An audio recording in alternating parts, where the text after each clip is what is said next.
नमस्कार दोस्तों हमारी जो पिछली क्लास थी उसमें हमने वैदिक काल के बारे में पढ़ा और वैदिक काल के जो इंटरनेट्स के द्वारा उसको दो भागों में बांटा गया था, जिसमें एक ऋग्वैदिक काल और दूसरा था उत्तर वैदिक काल।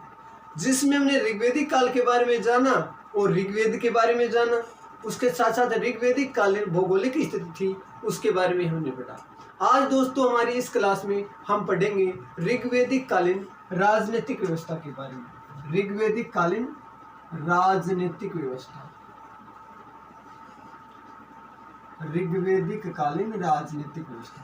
दोस्तों हम ऋग्वैदिक कालीन राजनीतिक व्यवस्था की अगर बात करेंगे तो यहाँ पर राजतंत्रात्मक शासन व्यवस्था थी। राजतंत्रात्मक शासन व्यवस्था अर्थात बात करें तो राजा के द्वारा शासन व्यवस्था चलाई जाती थी। अब दोस्तों ये जो राजतंत्रात्मक शासन व्यवस्था थी, यहाँ पर जो राजा होता था, राजा का पद वो वंशानुगत होता था। वंशानुगत का मतलब राजा का बेटा राजा बनता था। लेकिन अगर पहले की बात करेंगे तो इस राजा का यहाँ पर क्या होता था, चुनाव होता था। लेकिन धीरे धीरे ये जो पद था ऋग्वैदिक कालीन की अगर हम राजनीतिक व्यवस्था की बात करेंगे ये वंशानुगत हो गया। कैसा हो गया? वंशानुगत हो गया। अब ढांचा देखेंगे कि ये जो राजनीतिक व्यवस्था थी, अगर देखेंगे ऋग्वैदिक कालीन का स्वरूप देखेंगे तो उसके बारे में हम पढ़ेंगे कैसा स्वरूप दिखाई दे रहा है वहां पर। देखिए दोस्तों, आपको साथ साथ नोटबुक में जरूर ऐड करना है। देखिए सबसे पहले जो इकाई होती थी वो होता था परिवार, उसके बाद में होता था ग्राम, उसके बाद में होता था विष और उसके बाद में होता था जन। परिवार में जो लोग होते थे वो एक ही समूह के लोग होते थे, या बोले तो एक ही वंश के लोग होते थे। एक ही वंश के लोगों का समूह होता था, वो होता था परिवार। क्या होता था? परिवार होता था। और इसका जो मुखिया होता था उसको कुलुप कहा जाता था। परिवार के मुखिया को क्या कहा जाता था? कुलुप कहा जाता था। उसके बाद में कई परिवारों से मिलकर कई परिवारों का जो समूह होता था, परिवारों का समूह है, उसे कहा जाता था ग्राम। साथ साथ नोटबुक में जरूर ऐड करें। और ग्राम का जो प्रमुख होता था उसे कहा जाता था ग्रामीणी। आपसे पूछा जा सकता है कि ऋग्वैदिक कालीन जो ग्राम होता था उसका मुखिया कौन होता था, तो आपको याद रखना है ग्रामीणी। परिवार का मुखिया कुलुप होता था। उसके बाद दोस्तों कई ग्रामों का समूह है, कई ग्रामों का समूह होता था, उसे विष कहा जाता था। क्या कहा जाता था? विष। और इसका जो मुखिया होता था, मुखिया या प्रमुख की बात करेंगे तो होता था विषपति। क्या होता था? विषपति होता था। अब दोस्तों कई विषयों से मिलकर जन बनता था और इसका जो प्रमुख होता था या बात करें मुखिया होता था वो होता था गोप या राजन। गोप या राजन, ये इस प्रकार से इकाई ऋग्वैदिक काल में देखने को मिलती है। और सबसे जो सूक्ष्म इकाई माने या पहली इकाई प्रथम इकाई माने तो वो होता था परिवार, लघु छोटी। और उसके बाद उच्च इकाई की अगर बात करेंगे तो वो कौन सी होती थी? जन होती थी। ये ऋग्वैदिक कालीन एक प्रकार से हमारा ढांचा है। देखिए आप इसको साथ साथ नोटबुक में जरूर ऐड करें। सबसे पहले परिवार, एक ही वंश के लोगों का समूह होता था, उसका जो मुखिया होता था वो कुलुप होता था। उसके बाद में कई परिवारों से मिलकर ग्राम बनता था और ग्राम का प्रमुख होता था वो ग्रामीणी होता था। उसके बाद में कई ग्रामों का जो समूह होता था उसे विष बोला जाता था, इसका मुखिया होता था विषपति। उसके बाद में बात करें कई विषयों से मिलकर जन बनता था और जन का प्रमुख होता था, इसे गोप या राजन कहा जाता था। इस प्रकार से ये जो हमारा ऋग्वैदिक कालीन ढांचा में देखने को मिलता है। अब दोस्तों हम बात करेंगे जो राजा होता था जिसका पद वंशानुगत होता था, वो वंशानुगत पद तो होता था लेकिन फिर भी राजा के ऊपर नियंत्रण रखने के लिए, राजा के ऊपर नियंत्रण रखने के लिए बोले या संस्था बोले, तीन प्रकार की संस्थाएं थी जो राजा के निरंकुशता पर रोक लगाने के लिए बनाई गई थी। राजा के निरंकुशता पर रोक लगाने के लिए, साथ साथ नोट जरूर करना, निरंकुशता पर रोक लगाने के लिए कितनी इकाइयां थी ऋग्वैदिक काल में, कितनी इकाइयों का वर्णन मिलता है, तो आपको तुरंत जवाब देना है। ऋग्वैदिक कालीन अगर राजा के पद के ऊपर निरंकुश लगाने की बात आती है तो 3 संस्थाओं के द्वारा उस पर नियंत्रण स्थापित किया जाता था कि राजा है वो अपनी मनमानी से कार्य नहीं कर पाए। तो उनके बारे में हम पढ़ेंगे। सबसे पहले जो इकाई थी जिसे कहा जाता है सभा, ठीक है। उसके बाद जो दूसरी इकाई थी वो है समिति, और जो तीसरी इकाई थी वो है विद्वत। इन 3 इकाइयों के द्वारा राजा के पद के ऊपर नियंत्रण स्थापित किया जाता था। नंबर 1 सभा, नंबर 2 समिति और नंबर 3 विद्वत। देखिए दोस्तों, ये जो सभा होती थी ऋग्वेद में इसका 8 बार वर्णन मिला है। कितनी बार वर्णन मिला है? 8 बार। और ये जो समिति होती थी इसका 9 बार वर्णन मिला है ऋग्वेद में। और ये जो विद्वत होती थी इसका 122 बार वर्णन हमें देखने को मिलता है। ऋग्वेद में कितनी बार? 122 बार। समिति का कितनी बार? 9 बार। और सभा का कितनी बार? 8 बार वर्णन देखने को हमें मिलता है। पूछा जा सकता है प्रश्न। उसके बाद देखिए जो सभा होती थी इसमें विशिष्ट व वर्धजन, बुद्धिजन, वर्ध बुद्धिजन, बूढ़े दिमाग वाले जो लोग होते थे या विशिष्ट जन, योग्य जन जो होते थे, इसको बोल सकते हैं हम योग्य जन होते थे, वो इसमें भाग लेते थे। और ये क्या करते थे? राजा को सलाह देने का कार्य करते थे। राजा को सलाह, उसके कार्यों में भागीदारी सुनिश्चित करते थे और उस पर नियंत्रण स्थापित करते थे कि राजा है ये मनमानी से निर्णय नहीं ले सकता। उसके बाद दूसरी हम बात करेंगे, ये समिति होती थी, इसमें जो कि सदस्य इसमें भाग लेते थे और ये भी राजकार्य में सलाह देने का कार्य करते, राजा को सलाह देने का काम भी इनका था। उसके बाद हम बात करेंगे विद्वत होती थी, इसमें भी विशिष्ट जन और बुद्धिजन भाग लेते थे, विद्वान लोग भाग लेते थे। और इनका कार्य ये बताया गया है कि जो लूट का धन होता था, लूट का धन, उसका बंटवारा करना,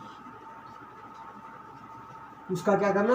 बंटवारा करना। इस प्रकार से जो ढांचा चलता था। देखिए उसके बाद हम बात करेंगे, राजा होता था ना, ये अपने पद का प्रमुख होता था, पद का प्रमुख तो होता था, ठीक है, लेकिन ये भूमि स्वामी नहीं होता था, भूमि पर इसका नियंत्रण नहीं होता था। अपने पद का प्रमुख होता था, निर्णय ये लेता था, वंशानुगत तो होता था, लेकिन भूमि स्वामी नहीं होता था। भूमि पर जोतने वाले का अधिकार होता था, अर्थात जो किसान होता था उसका भूमि पर खुद का नियंत्रण होता था।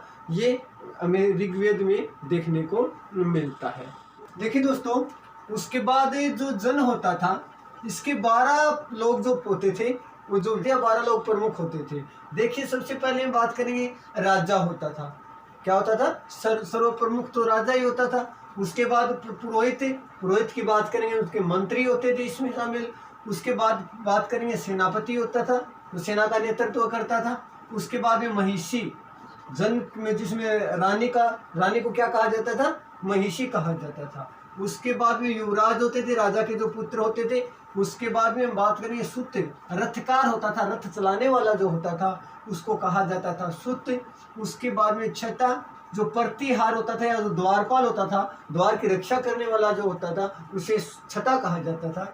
उसमें संग्रहता, कोषाध्यक्ष होता था, जो कोष होता था, जो खजाना होता था, उसका जो मेन अध्यक्ष होता था उसे क्या बोला जाता था? कोषाध्यक्ष, संग्रहता बोला जाता था। उसके बाद बाघ दुग्ध बोला जाता था ग्रामीणी मंत्री, ग्राम का जो समूह होता था ग्रामीणी, इसका जो मुखिया होता था और उसका जो मंत्री होता था वो ग्रामीणी मंत्री, जिसको बाघ दुग्ध कहा जाता था। उसके बाद में ग्रामीणी के बारे में मैंने आपको बताया था, गांव होते थे, उनका जो मुखिया होता था उसे ग्रामीणी कहा जाता था। ये भी जन का एक भाग है। उसके बाद में अक्षयवाप है, ये राजा के साथ पास्य का खेल खेलने वाला होता था, उसको अक्षयवाप कहा जाता था। उसके बाद में हम बात करेंगे, पालागल होता था, वो राजा का सबसे अच्छा मित्र होता था। राजा का जो सबसे अच्छा मित्र होता था उसे क्या कहा जाता था? पालागल कहा जाता था। और उसके बाद में जो न्यायाधीश का पद होता था उसे पर्सन विनाक कहा जाता था। न्यायाधीश को क्या कहा जाता था ऋग्वेद काल में? पर्सन विनाक कहा जाता था। ये दोस्तों हमने पढ़ा ऋग्वेदिक कालीन राजनीतिक व्यवस्था के बारे में। अब हम बात करेंगे ऋग्वेदिक कालीन सामाजिक व्यवस्था के बारे में। ऋग्वेदिक कालीन सामाजिक व्यवस्था, सामाजिक व्यवस्था समाज कहता था कैसा था ऋग्वेद में। देखिए ऋग्वेदिक कालीन जो सामाजिक व्यवस्था है इसके बारे में पढ़ेंगे। जो समाज था ऋग्वेदिक कालीन वो पितृसत्तात्मक समाज था। पितृसत्तात्मक समाज अर्थात परिवार में विशेष महत्व पिता का होता था, इसको विशेष महत्व दिया जाता था। उसके बाद हम बात करेंगे ये जो समाज होता था वर्ण व्यवस्था पर आधारित था। वर्ण व्यवस्था पर आधारित था, वर्णों में बांटा गया था अलग अलग परिवार के सदस्यों को, और एक ही परिवार में अलग अलग वर्णों के लोग हो सकते थे। क्यों? क्योंकि क्रम आधारित थी। ये जो वर्ण व्यवस्था है ये कैसी थी? क्रम आधारित वर्ण व्यवस्था थी। वर्ण व्यवस्था कैसी बताई है? क्रम आधारित वर्ण व्यवस्था बताई है। और ये जो वर्ण व्यवस्था है इसका वर्णन ऋग्वेद के 10वें मंडल, साथ साथ नोट जरूर करना, और पुरुष सूक्त में देखने को मिलता है। पुरुष सूक्त में देखने को मिलता है। और इसकी उत्पत्ति, वर्णों की उत्पत्ति, ध्यान रखना आपको, वर्णों की उत्पत्ति विराट पुरुष से बताई है। कहां से निकले हैं? विराट पुरुष से निकले हैं। 4 वर्णों की उत्पत्ति, वर्ण कितने हैं? 4, और 4 वर्णों की उत्पत्ति विराट पुरुष से हुई है। और ऋग्वेद के 10वें मंडल और पुरुष सूक्त में इसका वर्णन देखने को मिलता है, जिसमें हम बात करेंगे ब्राह्मण। उसके बाद हम बात करेंगे नंबर 2 क्षत्रिय। उसके बाद बात करेंगे शूद्र, और उसके बाद में हम बात करेंगे वैश्य। इन 4 वर्णों की उत्पत्ति हुई है। ब्राह्मण, ब्राह्मण की उत्पत्ति बताइए मुख से। मुख से ब्राह्मण की उत्पत्ति, जो शिक्षा देने का कार्य करना, जो हवन है, यज्ञ है, उनका संपादन करवाना, लोगों को जागृत करना। उसके बाद जो क्षत्रिय है, क्षत्रिय भुजाओं से, भुजाओं से कौन? क्षत्रिय, रक्षा करने का कार्य। उसके बाद हम बात करेंगे शूद्र, भुजाओं से क्षत्रिय हो गए। शूद्र जांघों से, जांघों से उत्पत्ति किसकी बताई है? शूद्र की उत्पत्ति बताई है। ये व्यवसाय वगैरह करना, खेती का कार्य करना। उसके बाद में वैश्य है, इसकी उत्पत्ति बताई है पैरों से। पैरों से किसकी उत्पत्ति बताई है? वैश्य की बताई है। देखिए पुरुष सूक्त, ऋग्वेद का 10वां मंडल और पितृसत्तात्मक समाज में ये वर्ण व्यवस्था देखने को मिली। और वर्ण व्यवस्था क्रम आधारित थी, और विराट पुरुष से इसकी उत्पत्ति बताई है। सबसे पहले बताए ब्राह्मण, जो मुख से उत्पत्ति बताई है। उसके बाद में क्षत्रिय भुजाओं से, शूद्र जांघों से, और वैश्य है, इसकी उत्पत्ति किससे बताई है? पैरों से बताई है। अब दोस्तों हम बात करेंगे कि एक ही परिवार में अलग अलग वर्णों के व्यक्ति मिलते थे। इसका मतलब ये हुआ कि जो गलत कार्य, जैसे ब्राह्मण है, उसने किसी प्रकार से गलत कर्म कर दिया तो उसको नीचे वर्ण में शामिल कर लिया जाएगा। अगर नीचे वर्ण का है तो उसने अच्छा कार्य किया तो उसको उच्च वर्ण में भी हमें ला सकते थे। ऐसा हमें देखने को मिलता है। ठीक, उसके बाद दोस्तों हम बात करेंगे ये जो ऋग्वेदिक कालीन सामाजिक व्यवस्था है, जिसमें हमने वर्ण व्यवस्था के बारे में पढ़ा। जो शूद्र होते थे, ये शूद्र होते थे, ये उपनयन संस्कार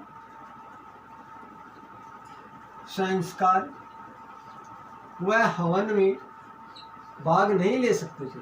उपनयन संस्कार और हवन में ये भाग नहीं ले सकते। उपनयन, देखिए महिलाओं को उपनयन संस्कार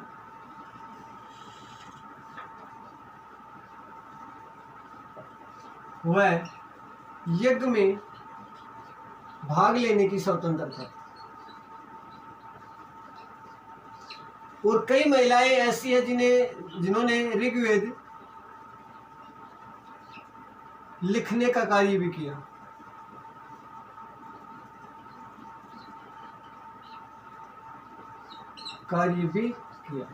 जिसमें हम बात करेंगे लोपामुद्रा,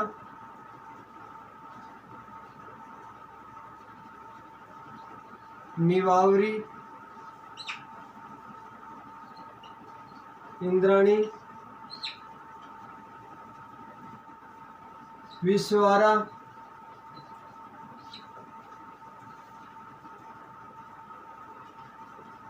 अत्राई आदि। इन्होंने लेखन कार्य में भी महत्वपूर्ण भूमिका निभाई। देखिए दोस्तों, उसके बाद हम बात करेंगे जो महिलाएं होती थी, इनको पुनर्विवाह, महिलाओं को पुनर्विवाह व नियोग प्रथा का भी अधिकार था। नियोग प्रथा, पुनर्विवाह मतलब उसके पति की अगर मृत्यु हो जाती है तो दोबारा से विवाह भी कर सकती है। नियोग प्रथा, मान लीजिए पति है वो किसी कार्यवश घर से बाहर रह रहा है, घर से बाहर रह रहा है, तो वो किसी गैर पुरुष के साथ संबंध भी बना सकती हैं। अर्थात मान लीजिए दूसरे तरीके से अगर इसकी बात करेंगे, मान लीजिए किसी की शादी किसी महिला के साथ हो गई और उससे किसी पुत्र की प्राप्ति नहीं हुई है, तो ये जो महिला पुत्र प्राप्ति के लिए किसी गैर पुरुष के साथ संबंध बना सकती है। और अगर पुत्र प्राप्ति के बाद उस पुरुष का उस महिला के साथ किसी प्रकार से कोई संबंध नहीं होगा, अर्थात वह पुरुष उस महिला के साथ किसी प्रकार से अपना अधिकार नहीं समझेगा। इस प्रकार की जो व्यवस्था है हमें ऋग्वेद काल में देखने को मिलती है। और दो प्रकार के विवाह देखने को मिलते हैं, एक तो अनुलोम और प्रतिलोम। अनुलोम और प्रतिलोम, कितने प्रकार के विवाह देखने को मिलते हैं? दो प्रकार के, अनुलोम और प्रतिलोम। और जीवन भर जो अविवाहित जो महिलाएं रहती थी, अविवाहित जो शादी नहीं करवाती थी, उसे, जो जीवन भर अविवाहित रहती थी उसे अमाजू कहा जाता था। और जो शिक्षा प्राप्त महिलाएं होती थी उसे ऋषि कहा जाता था। क्या कहा जाता था? ऋषि कहा जाता था। नोट करना साथ साथ आप नोटबुक में देखिए, दो प्रकार के विवाह, अनुलोम प्रतिलोम। अविवाहित रहने वाली जो महिलाएं थी उसे अमाजू कहा जाता था, और शिक्षित जो शिक्षा प्राप्त महिलाएं थी उन्हें कहा जाता था ऋषि। और कार्यवंश के कारण जो कोई बाहर गया हुआ है तो नियोग प्रथा का अधिकार था। अब दोस्तों आज हमने इस क्लास में पढ़ा ऋग्वेदिक कालीन सामाजिक व्यवस्था के बारे में, ऋग्वेदिक कालीन हमने पढ़ा राजनीतिक व्यवस्था के बारे में। दोस्तों कल हम पढ़ेंगे ऋग्वेदिक कालीन आर्थिक व्यवस्था के बारे में, और उसके बाद हम पढ़ेंगे उत्तर वैदिक काल के बारे में। तो दोस्तों आपको क्लास अगर अच्छी लगी हो तो लाइक और शेयर करना। मिलते हैं अगली क्लास में।